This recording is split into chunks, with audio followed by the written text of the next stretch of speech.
मराठा आरक्षण की मांग में झुलसता महाराष्ट्र। नमस्कार, एबीपी न्यूज पर हाजिर हूं मैं रुबाना इसार खान। पूरी खबर दिखाएंगे आपको आगे, लेकिन सबसे पहले आपको लेकर चलते हैं गुजरात केवड़िया, जहां प्रधानमंत्री नरेंद्र मोदी का संबोधन शुरू हो गया। भारत के सामर्थ्य को देखकर दुनिया हैरान हो गई है।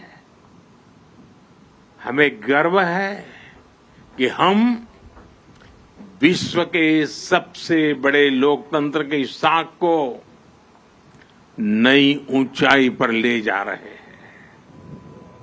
हमें गर्व है कि अनेक वैश्विक संकटों के बीच हमारी सीमाएं सुरक्षित है।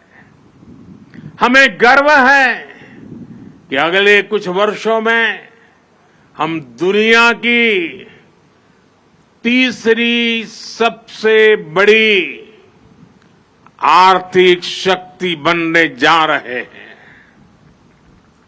हमें गर्व है कि आज भारत चांद पर वहां पहुंचा है जहां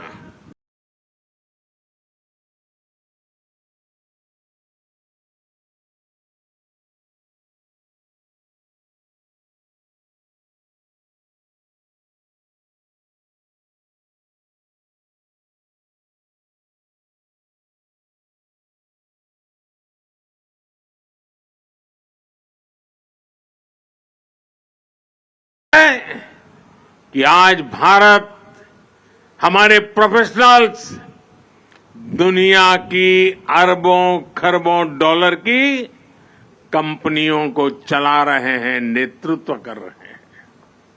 हमें गर्व है कि आज दुनिया के बड़े बड़े स्पोर्ट्स इवेंट्स में तिरंगे की शान लगातार बढ़ रही है। हमें गर्व है कि देश के युवा बेटे बेटियां रिकॉर्ड संख्या में मेडल्स जीत रहे हैं। साथियों, इस अमृत काल में भारत ने गुलामी की मानसिक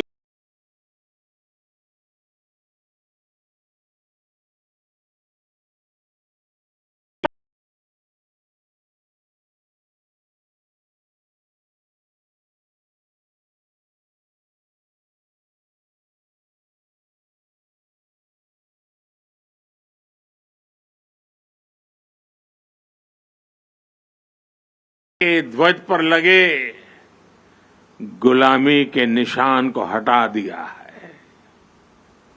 गुलामी के दौर में बनाए गए जरूरी कानूनों को भी हटाया जा रहा है। आईपीसी की जगह भी भारतीय न्याय संहिता लाई जा रही है। इंडिया गेट पर जहां कभी विदेशी सत्ता के प्रतिनिधि की प्रतिमा थी, अब नेताजी सुभाष की प्रतिमा हमें प्रेरणा दे रही है। साथियों, आज ऐसा कोई लक्ष्य नहीं है जो भारत पा न सके, ऐसा कोई संकल्प नहीं है जो हम भारतवासी मिलकर सिद्ध ना कर सके। बीते 9 वर्षों में देश ने देखा है कि जब सबका प्रयास होता है तो असंभव कुछ भी नहीं होता है। किसने सोचा था कि कभी कश्मीर आर्टिकल 370 से मुक्त भी हो सकता है, लेकिन आज कश्मीर और देश के बीच आर्टिकल 370 की वो दीवार गिर चुकी है।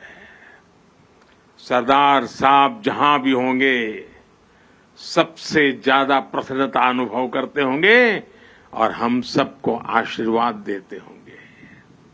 आज कश्मीर के मेरे भाई बहन आतंकवाद के साए से बाहर आकर खुली हवा में सांस ले रहे हैं, देश के विकास में कदम से कदम मिलाकर चल रहे हैं।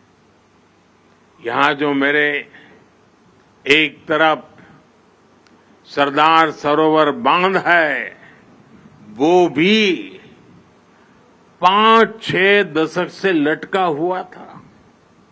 सबके प्रयास से इस बांध का काम भी बीते कुछ ही वर्षों में पूरा हुआ है। साथियों, संकल्प से सिद्धि का एक बहुत बड़ा उदाहरण हमारा ये एकता नगर भी है। 10-15 वर्ष पहले किसी ने सोचा भी नहीं था कि केवड़िया इतना बदल जाएगा। आज एकता नगर की पहचान ग्लोबल ग्रीन सिटी के तौर पर हो रही है। यही वो शहर है जहां से दुनिया भर के देशों का ध्यान खींचने वाले मिशन लाइफ की शुरुआत हुई थी। जब भी मैं यहां आता हूं, इसका आकर्षण और बढ़ा हुआ दिखता हूं। रिवर राफ्टिंग, एकता क्रूज, एकता नर्सरी, एकता मॉल, आरोग्य वन, कैक्टस और बटरफ्लाई गार्डन, जंगल सफारी, मियावाकी फॉरेस्ट, मेज गार्डन, यहां पर्यटकों को बहुत आकर्षित कर रहे हैं। पिछले 6 महीने में ही यहां 1.5 लाख से ज्यादा पेड़ लगाए गए हैं। सोलर पावर जनरेशन में, सिटी गैस डिस्ट्रीब्यूशन में भी एकता नगर बहुत आगे चल रहा है। आज यहां एक स्पेशल हेरिटेज ट्रेन का एक नया आकर्षण भी जुड़ने जा रहा है। एकता नगर स्टेशन और अहमदाबाद के बीच चलने वाली इस ट्रेन में हमारी विरासत की झलक भी है और आधुनिक सुविधाएं भी है। इसके इंजन को स्टीम इंजन का लुक दिया गया है, लेकिन ये चलेगी बिजली से। एकता नगर में इको फ्रेंडली ट्रांसपोर्ट की व्यवस्था भी की गई है। अब यहां पर्यटकों को ई बस, ई गोल्फ कार्ट और ई साइकिल के साथ पब्लिक बाइक शेयरिंग सिस्टम की सुविधा भी मिलेगी।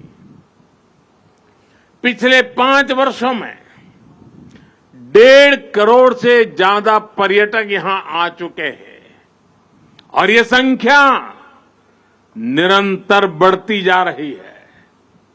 इसका बहुत बड़ा लाभ यहां के हमारे आदिवासी भाई बहनों को हो रहा है। उन्हें रोजगार के नए साधन मिल रहे हैं। साथियों, आज पूरा विश्व भारत के संकल्प की दृढ़ता को, भारतवासियों के पौरुष और प्रखरता को, भारतीय जनशक्ति की जिजीविषा को आदर और विश्वास से देख रहा है। भारत की अविश्वसनीय, अतुलनीय यात्रा आज हर किसी के लिए प्रेरणा का केंद्र बन चुकी है। लेकिन मेरे प्यारे देशवासियों, हमें कुछ बातों को कभी भी भूलना नहीं है, उसको सदा सर्वदा याद भी रखना है। मैं आज राष्ट्रीय एकता दिवस पर प्रत्येक देशवासी से इस बारे में मेरे मन के भाव आज उनके सामने मैं प्रकट करना चाहता हूं। आज पूरी दुनिया में उथल पुथल मची हुई है। कोरोना के बाद से कई देशों की अर्थव्यवस्था की हालत चरमरा गई है, बहुत खराब है। बहुत सारे देश 30-40 सालों की सबसे ज्यादा महंगाई से आज जूझ रहे हैं। उन देशों में बेरोजगारी लगातार बढ़ रही है। ऐसी परिस्थिति में भी भारत दुनिया में अपना परचम लहरा रहा है। हम एक के बाद एक चुनौतियों को पार करते हुए लगातार आगे बढ़ रहे हैं। हमने नए रिकॉर्ड बनाए हैं।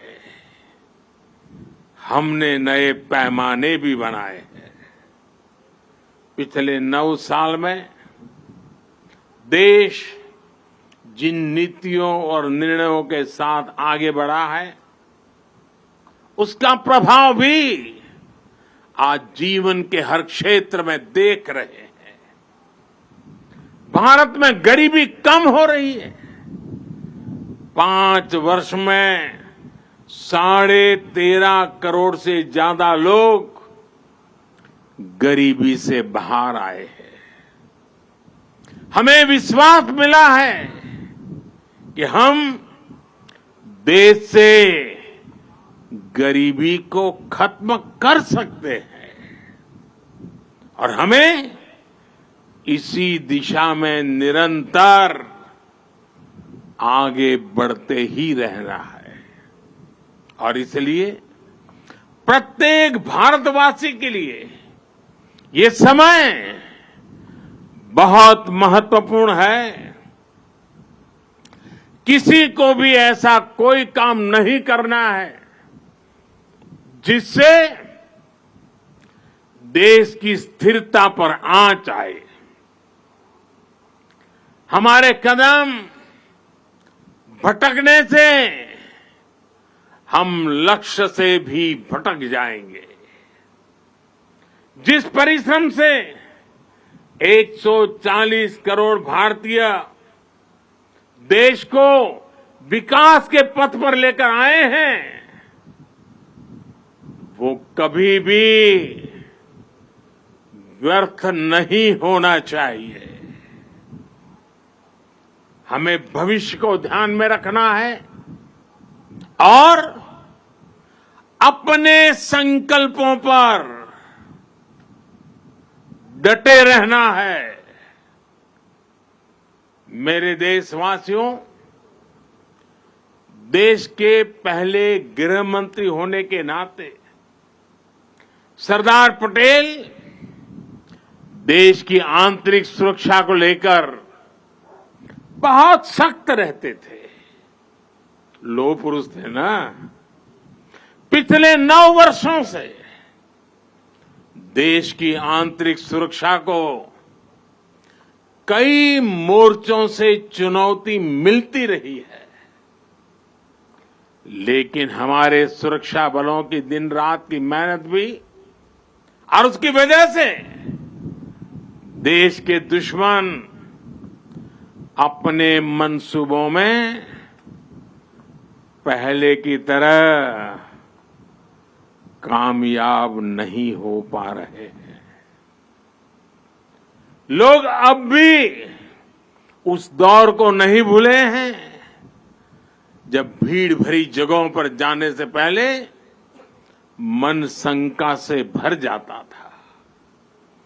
त्योहारों की भीड़, बाजार, पब्लिक प्लेस और जो भी आर्थिक गतिविधियों के केंद्र होते थे, उन्हें निशाना बनाकर देश के विकास को रोकने की साजिश होती थी।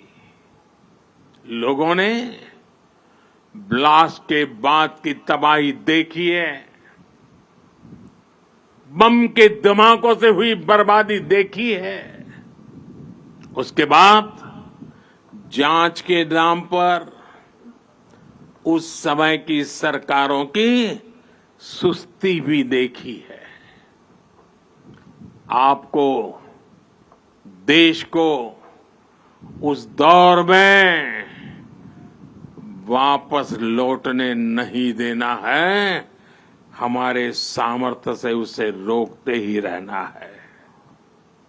जो लोग देश की एकता पर हमले कर रहे हैं, हम सभी देशवासियों को उन्हें जानना है, पहचानना है, समझना है और उनसे सतर्क भी रहना है। साथियों, देश की एकता के रास्ते में हमारी विकास यात्रा में सबसे बड़ी रुकावट है तुष्टीकरण की राजनीति।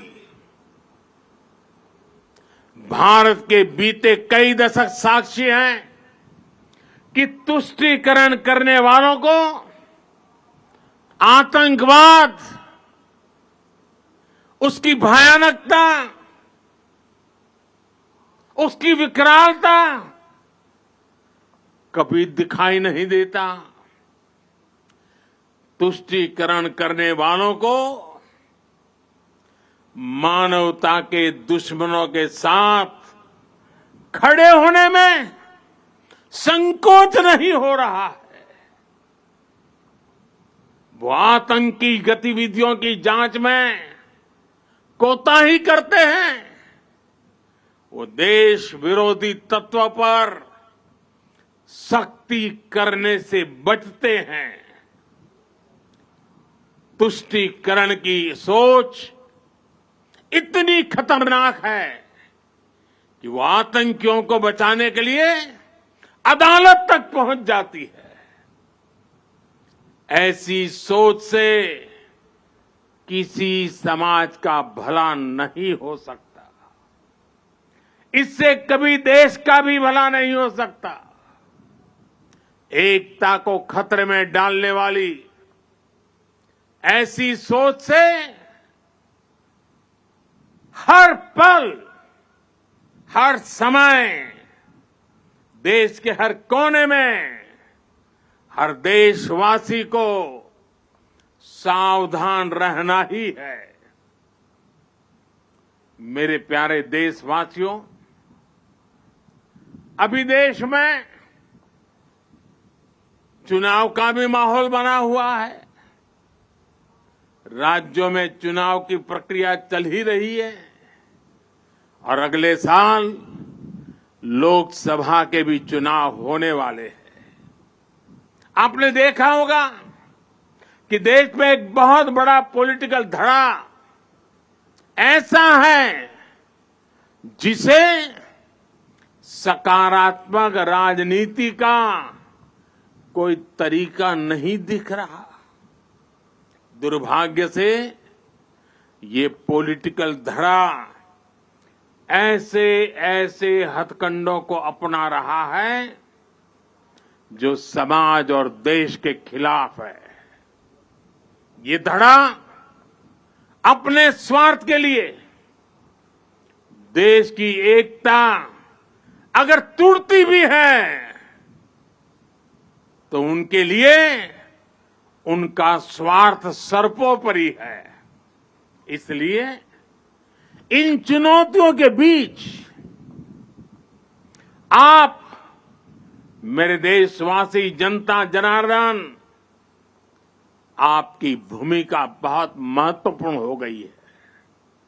ये लोग देश की एकजुटता पर चोट करके अपना राजनीतिक हित साधना चाहते हैं। देश इनसे सतर्क रहेगा तभी विकास के अपने लक्ष्यों को प्राप्त कर पाएगा।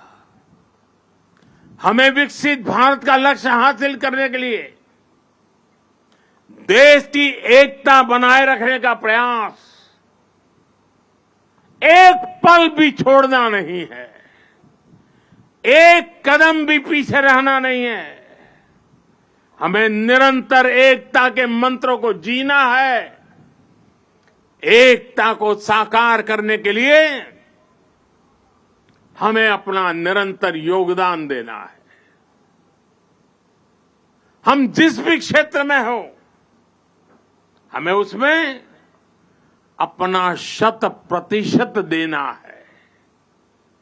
आने वाली पीढ़ियों को बेहतर भविष्य देने का केवल यह उत्तम से उत्तम मार्ग है और यही सरदार साहब की हम सभी से अपेक्षा है। साथियों, आज से MyGov पर सरदार साहब से जुड़ी एक राष्ट्रीय प्रतियोगिता भी शुरू हो रही है। सरदार साहब क्विज के माध्यम से देश के युवाओं को उन्हें जानने का और मौका मिलेगा। मेरे परिवारजनों, आज का भारत नया भारत है। हर भारतवासी आज असीम आत्मविश्वास से भरा हुआ है। हमें सुनिश्चित करना है कि आत्मविश्वास बना भी रहे और देश बढ़ता भी रहे। ये भाव बना रहे, ये भव्यता बनी रहे। इसी के साथ मैं एक बार फिर आदरणीय सरदार पटेल को 140 करोड़ देशवासियों की तरफ से विनम्र श्रद्धांजलि देता हूं।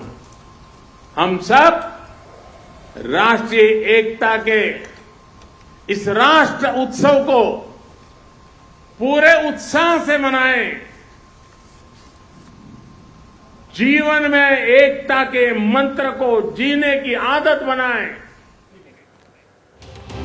तो सरदार की जयंती पर प्रधानमंत्री नरेंद्र मोदी का एकता मंत्र आप सुन रहे थे।